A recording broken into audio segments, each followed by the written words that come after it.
The first keynote behind this idea is simple: stop chasing, stop explaining, stop negotiating the basics. If you're trying to humble an avoidant, what you're really searching for is not dominance. You're searching for self-respect. And self-respect begins the moment you stop proving your worth to someone who keeps treating your love like an optional luxury. Chasing is the fuel of the anxious avoidant loop. You chase for reassurance, for consistency, for a sign that the bond is still alive. But to an avoidant nervous system, heavy pursuit can feel like pressure. And pressure doesn't bring them closer. It often activates retreat. So the more you chase, the more distance you may get. Explaining is the next trap. You think if you can just find the perfect words, they'll finally understand and change. But most of the time they are not confused about your needs. They are overwhelmed by the weight of your needs. You don't need a better speech. You need a better boundary. Negotiating basics is where dignity quietly leaks out. You start bargaining for things that should be normal in healthy love: consistent communication, empathy, respectful repair, emotional presence. When you negotiate basics, you teach a dangerous lesson: that your standards are flexible if someone withdraws long enough. You also teach yourself that love requires endurance instead of mutual responsibility. So here's the power shift. You stop trying to convince an avoidant to choose you and start asking whether their behavior matches the love you deserve. You stop giving VIP access to part-time effort. You stop reopening the door immediately after distance with no real repair. This is not about playing games. It's about refusing to be trained. Avoidant dynamics can condition you to become smaller. You edit your needs so you don't trigger shutdown.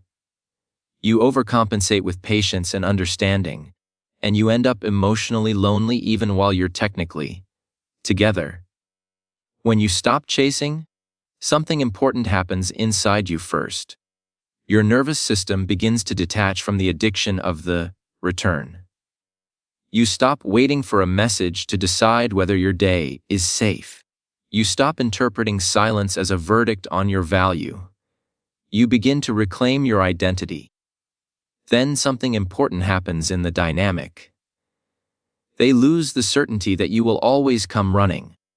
That doesn't guarantee they'll come back, but it guarantees the truth will reveal itself. Someone who cares and is willing to grow will notice the change and either step up with clearer effort or risk losing you. Someone who wants comfort without accountability will drift when your standards increase. Your energy must match your boundary. If you stop texting but keep watching stories, checking last seen, or fishing for updates, you're still chasing in disguise. If you go quiet but your heart is counting days to see if they panic, you're still making your worth dependent on their reaction. The cleanest power is calm detachment from outcomes that do not meet your standard.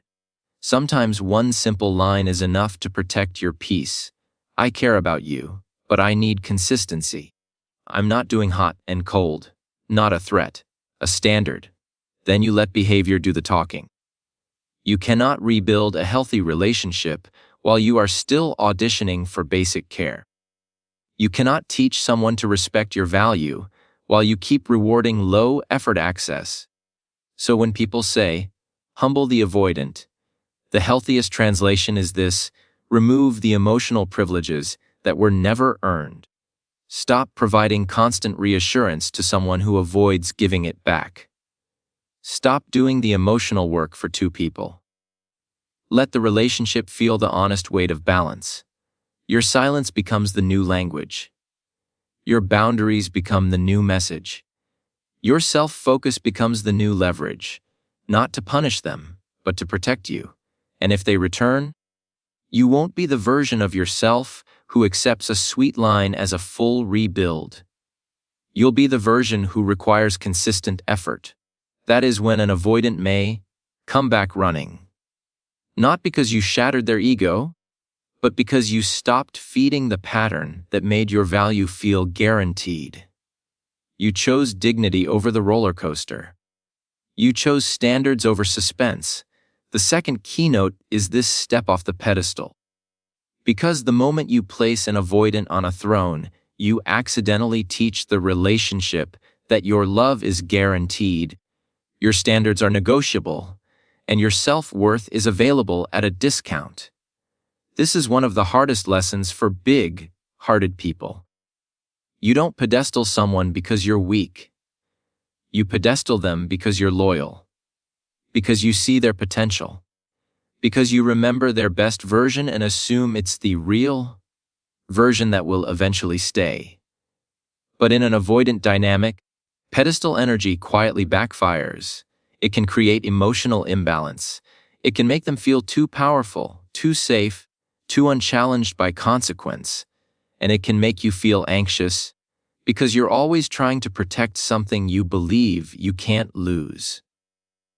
When you put them above you, your nervous system starts living in fear. You become hyper, aware of their mood shifts. You read their silence like a crisis. You interpret mixed signals like secret codes. You chase clarity because you feel like you're trying to keep someone who is rare, special, or hard to replace. And that belief is exactly what makes you easier to keep without effort. Avoidants are not attracted to your suffering, but some avoidant-leaning people do become comfortable in a pattern where you overfunction emotionally. You reassure. You repair. You make it easy for them to retreat and still return to your warmth.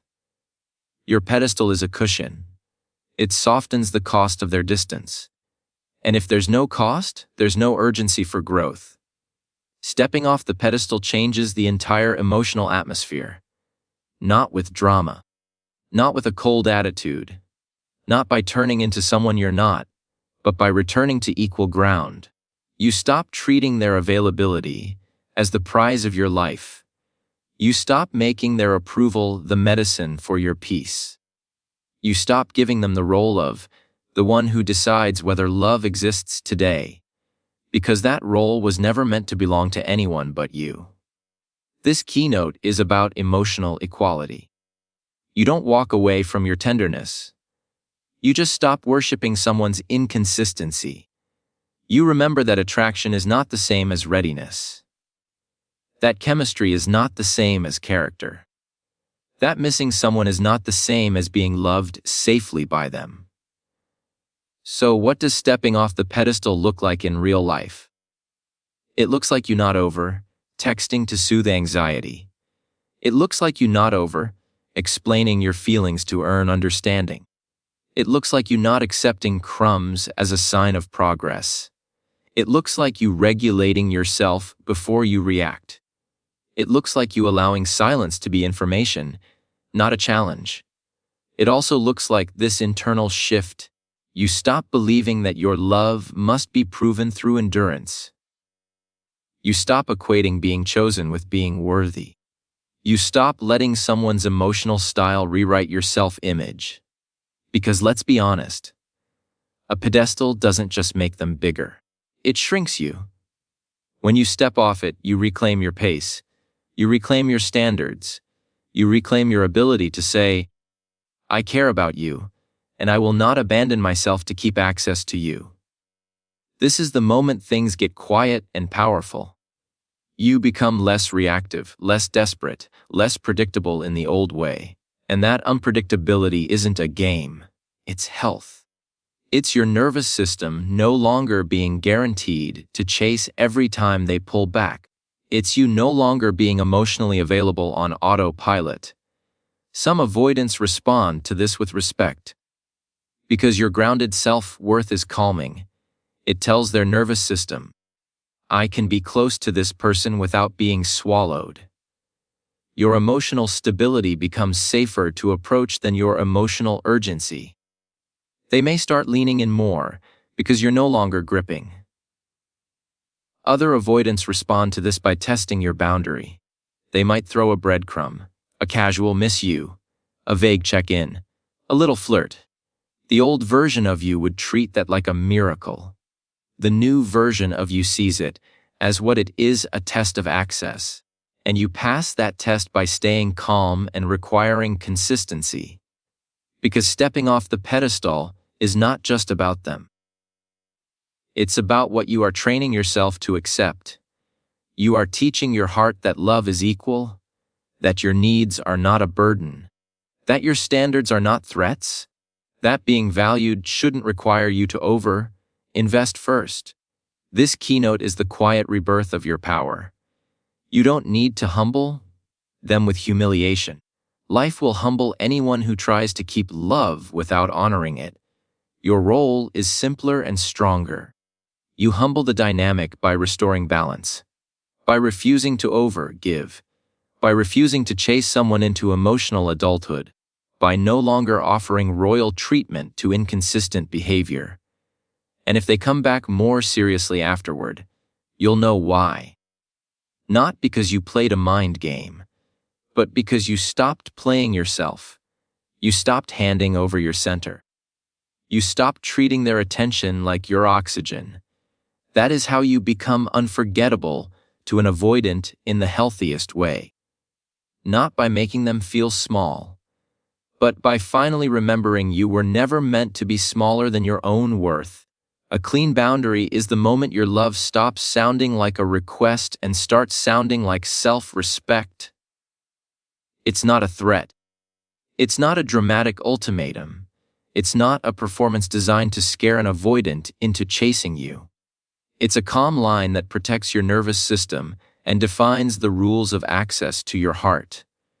And for avoidant dynamics, this is one of the most powerful shifts you can make, because chaos thrives where standards are unclear.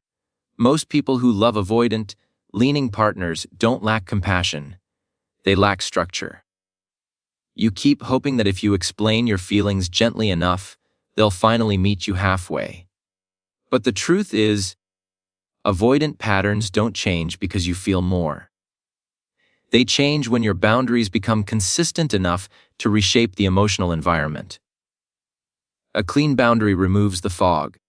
It ends the guessing game. It stops the relationship from being held together only by your flexibility. The reason this matters so much is that avoidant dynamics often teach you to keep lowering the bar to preserve closeness. You start tolerating delayed replies, then inconsistent effort, then emotional disappearances.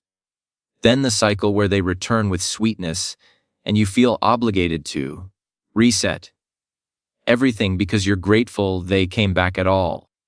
Over time, the relationship silently becomes a place where your needs are negotiable, but their comfort is protected. A clean boundary corrects that imbalance without cruelty. A clean boundary sounds like truth without panic.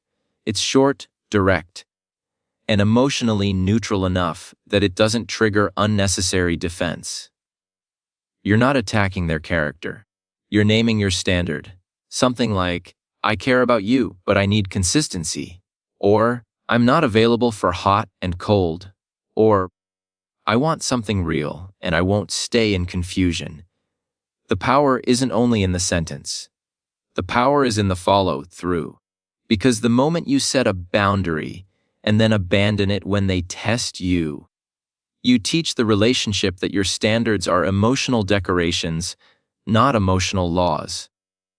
This is where many big-hearted people struggle. You don't want to feel mean. You don't want to lose them. You don't want to be the reason the relationship ends. But a boundary is not what ends a healthy relationship. A boundary only ends what was surviving on your self-sacrifice. If your standard is the thing that scares someone away, you've learned something essential about what the relationship was built on. Avoidants often react to boundaries in two completely different ways. The first way is respect. A growth-ready avoidant might feel calmer with your clarity. Your boundary reduces the emotional noise and replaces it with structure. It helps them understand that closeness with you doesn't require panic or chasing, just mature consistency. Your calm standard can actually feel safer to an avoidant nervous system than your emotional urgency, because it says, I won't grip you, but I also won't disappear inside you. The second way is testing. An avoidant who is still deeply stuck in pattern might test the boundary to see if it's real. They may return with a breadcrumb, a vague, miss you, a late night check-in, a tiny warmth that is just enough to see if you'll reopen full access. This is where your boundary becomes a mirror. If you treat a breadcrumb like a full rebuild, you're back in the old loop. But if you remain calm and consistent, you teach a new rule: vague effort does not unlock full emotional access. That's why a clean boundary is not about announcing power. It's about living power. It's about making your behavior match your standard. If you say you need consistency, your availability must align with consistency. If you say you won't do hot and cold, you can't reward coldness with more chasing. Your nervous system has to become loyal to your future, not addicted to their occasional warmth. A clean boundary also protects you from emotional bargaining. Without boundaries, you start negotiating basic needs. You argue for communication. You plead for presence. You accept half-truths because you don't want to lose the connection. But love that requires ongoing negotiation for respect isn't intimacy. It's emotional instability wearing a romantic coat. And here's the quiet truth that can feel uncomfortable but sets you free: boundaries are not meant to control their behavior. They are meant to control your participation in the pattern. You can't force an avoidant to become secure, but you can refuse to be the person who keeps the cycle alive with endless flexibility. That is what transforms you from someone hoping for change into someone who requires change. This is also the healthiest version of what people mean when they say, humble the avoidant. The real humbling isn't humiliation. It's the removal of unearned privileges. It's you no longer offering full devotion to partial effort. It's you no longer letting emotional scarcity define your standards. When you set a clean boundary, you quietly dismantle the emotional hierarchy where their distance controlled your emotional reality. If they come back after this shift, it's often because your boundary restored your value in their nervous system. Not because you punished them, but because you stopped being automatic. You stopped being guaranteed. You stopped being available for a version of love that required you to overextend while they underfunction. And if they don't come back, your boundary still wins, because it protected the most important relationship you will ever have, the relationship with your own dignity. Not accepting breadcrumbs is one of the most powerful ways you reclaim your dignity in an avoidant dynamic, because breadcrumbs are not love returning, they're access testing. They're small, low-effort signals that keep you emotionally attached without requiring the avoidant to step into real responsibility. Hey stranger, a midnight, miss you, a random meme after weeks of silence, a flirt that goes nowhere. It looks sweet on the surface, but the pattern underneath is what matters. Breadcrumbs give you hope without giving you stability. And hope is exactly what keeps you stuck. Because the moment you accept a breadcrumb, like it's a full comeback, your nervous system forgets the months of confusion. You start resetting the relationship based on one tiny moment of warmth. You tell yourself they're changing. You soften your standards. You reopen emotional access. And then the avoidant relaxes again. Because the system has learned an old rule: minimal effort can restore maximum access. This is why breadcrumbs are so dangerous. They don't just waste your time. They reshape your self-worth. They train you to be grateful for scraps. They train you to interpret inconsistency as progress. They train you to celebrate contact instead of consistency. And the more you celebrate crumbs, the more you slowly lose your ability to recognize what real emotional safety feels like. Avoidant, Leaning people may not always do this consciously. Sometimes they're lonely. Sometimes they genuinely miss you, but aren't ready for the weight of intimacy. Sometimes they want reassurance without vulnerability. Sometimes they want to test if you're still there before they risk anything deeper. The intention can vary, but the impact on you is often the same. You get pulled back into emotional suspense. So your power move is not cruelty. It's calibration. You stop treating contact as confirmation. You start treating behavior as the only evidence. A real return has structure. It has consistency, clarity, accountability, and forward movement. It doesn't just say, "I miss you." It shows, "I'm here to rebuild trust in a real way." It doesn't appear only when they're bored or anxious. It shows up during normal days with steady effort. If they are truly coming back, you won't be confused about it. Breadcrumbs keep you confused by design. So how do you stop accepting them without becoming cold or dramatic? You change your internal rule: I don't reopen full access for partial effort. That's it. That rule protects your heart better than any long speech ever will. Because in avoidant dynamics, the biggest risk isn't them leaving. The biggest risk is you losing yourself while trying to keep them. The biggest risk is you becoming the person who tolerates emotional scarcity because you're addicted to the rare moments of warmth. When you stop accepting breadcrumbs, you step out of an addiction cycle that's been disguised as romance. You also stop rewarding the return without repair pattern. Avoidants sometimes reappear with charm, sweetness, and casual affection that subtly skips accountability. They want the comfort of closeness without the discomfort of facing what hurt you. If you accept the shortcut, you teach the relationship that repair is optional, that emotional resets can happen without emotional responsibility, and that is how a cycle becomes permanent. So your response to breadcrumbs should be respectful and firm. You don't need a lecture. You don't need anger. You can respond with calm clarity if you respond at all. Something like, "I'm open to talking when you're ready to be consistent." Or, "I value clarity and effort." Or, "I'm not doing hot and cold anymore." Then you let your behavior match your words. Because a boundary is not what you say once. It's what you enforce twice. Many people struggle here because they fear losing the avoidant entirely. But this is where you must remember the truth that protects your future. If your standards cause someone to vanish, you didn't lose love. You lost a dynamic that required your self-abandonment. Real love does not require you to accept half effort to earn full presence. Refusing breadcrumbs also calls you back to your identity. Instead of asking, "How do I make them want me?" you start asking, "What kind of love is safe for me?" That shift is everything. You stop treating yourself like someone who must qualify for consistency.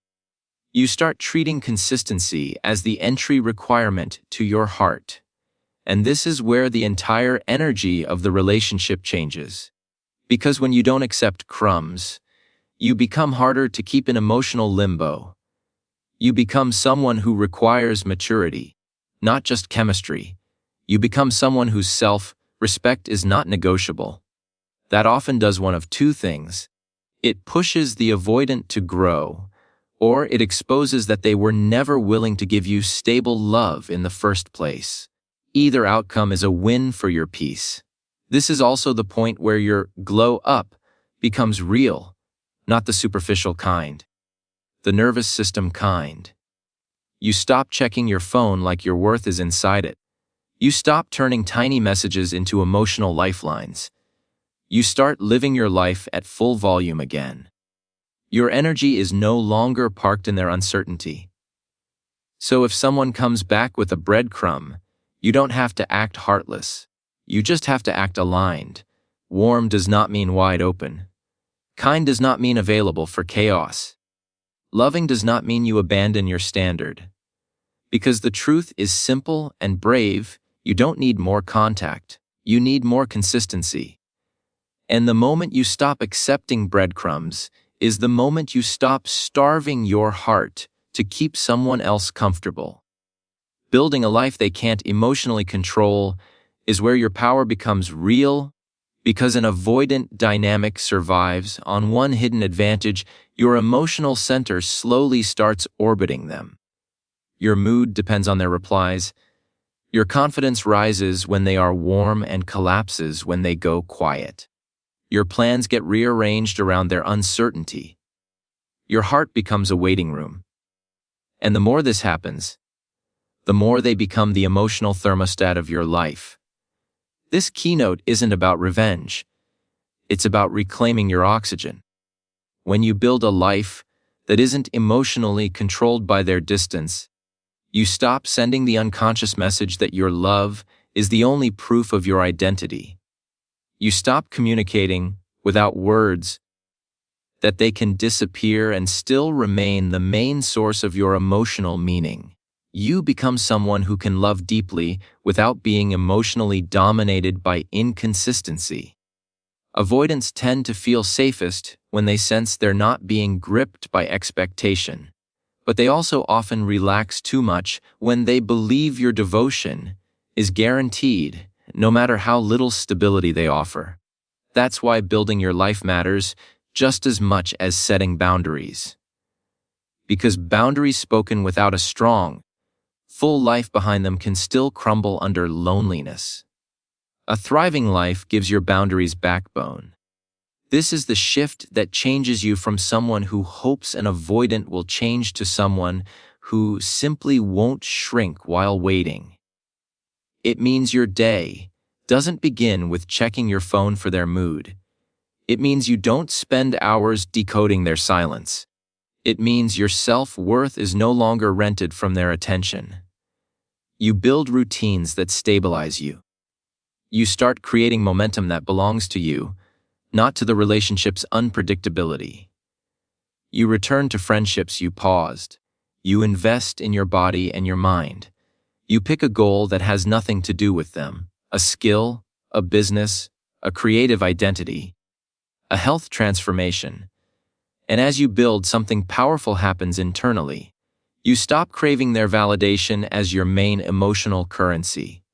Many people misunderstand this part. They think build a life means post a glow up to trigger jealousy. But a performative glow up can still be a form of chasing. If your progress is secretly designed to make them panic, you've still placed your emotional center in their hands. The healthiest version of this keynote is private strength that would still be worth it even if they never returned. Because the real glow up is not your photos. It's your nervous system. It's you becoming emotionally unshakable. It's you learning how to soothe yourself instead of bargaining for their reassurance. It's you waking up and knowing your life matters even in the absence of romantic certainty. This is the part that humbles the dynamic without humiliation. Not because you're trying to make them feel small, but because you stop making them the sun in your emotional sky. You stop acting like their presence is the source of your value. You become a full person again, not a person paused in suspense. And here's why this often impacts avoidance. When you're fully centered in your own life, you become safer and more attractive to their nervous system. You are no longer chasing them into closeness. You are inviting closeness from a stable place. Your energy says, I want you, but I don't need to lose myself to keep you. That combination of warmth and independence can reduce the avoidance fear of engulfment. At the same time, it raises the standard of access. They can't just drift in and out and expect you to remain emotionally frozen in devotion. Your life becomes a quiet boundary. You also become harder to manipulate with breadcrumbs. When your world is small, a tiny message feels like a life event. When your world is full, a tiny message is just a tiny message. Your standards stay awake because your identity isn't starving. This is why the growth you build here must be practical, not just emotional promises. You schedule your week with purpose. You commit to something that makes you proud. You create social and personal stability that doesn't vanish with one cold day from them. You stop over-availability. And most importantly, you stop making your healing dependent on the storyline of whether they return. If they return and you're still the same version who will accept hot and cold, the cycle restarts. But if they return, and you've built a life you refuse to shrink again, the relationship has to level up to earn space in your world. This keynote is not anti-love.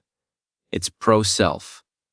It's the moment you stop treating loneliness as proof you should lower your standard.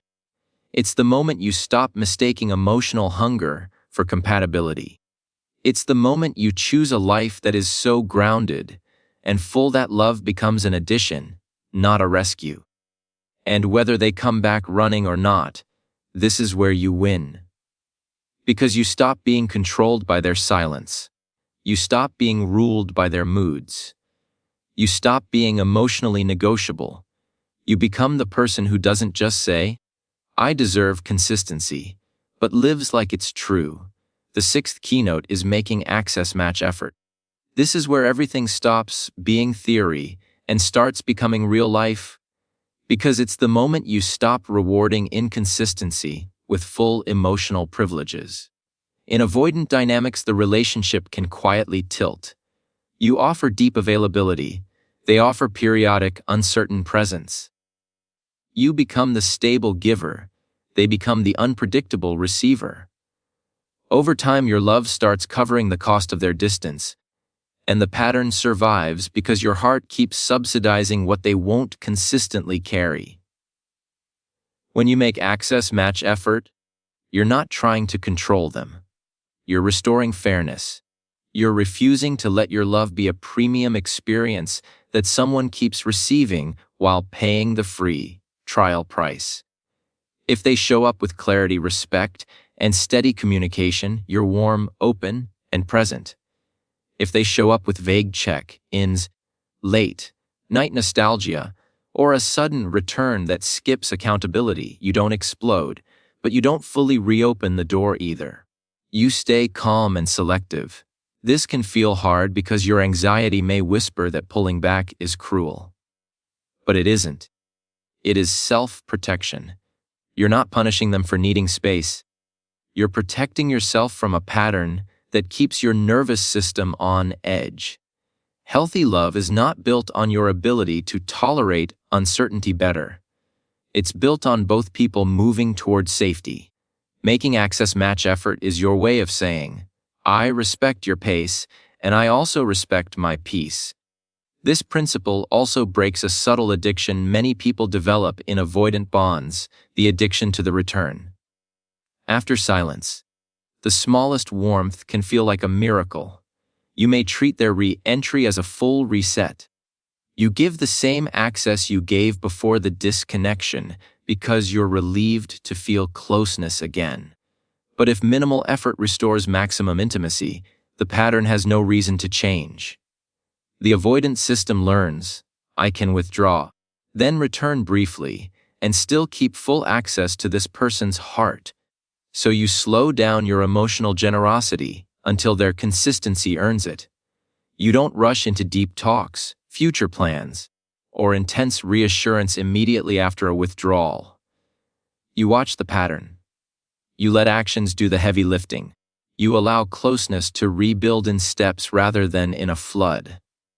That protects you from the familiar whiplash of, "They're back, so everything is safe again," followed by another disappearance when closeness starts to feel heavy. This approach actually supports the healthiest version of their growth. A growth-ready avoidant doesn't need you to be harsh. They need you to be consistent. When your access is predictable and aligned with behavior, you create a clear emotional environment. They learn that presence brings warmth and connection. They learn that distance without communication doesn't get rewarded with instant full intimacy. That's not manipulation. That's natural consequence, the same way trust is rebuilt through consistent behavior, not urgent promises. In practice, this can look simple and grounded. If they text after a long silence with a casual, "Hey," you can respond politely without pouring your whole heart into the moment. If they want to meet but avoid acknowledging the last rupture, you can say you're open to reconnecting, but you need consistency and clear intentions. If they offer crumbs, you don't punish them. You just don't upgrade the relationship status in your mind. If they show steady repair over time, you warm up and deepen again. Your availability becomes a mirror of real effort, not a reflexive reward for a moment of longing.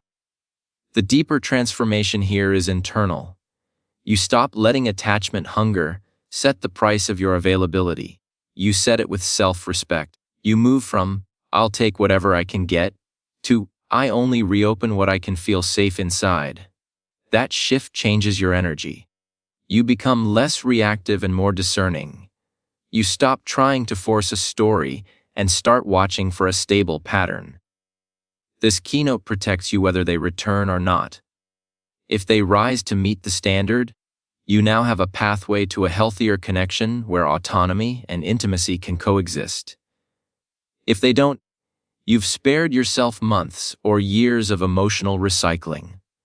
You've refused to keep giving full intimacy to partial effort. And you've honored the simplest truth in any love story worth living. Your heart deserves a relationship where access is earned by consistency, not by occasional panic or temporary sweetness.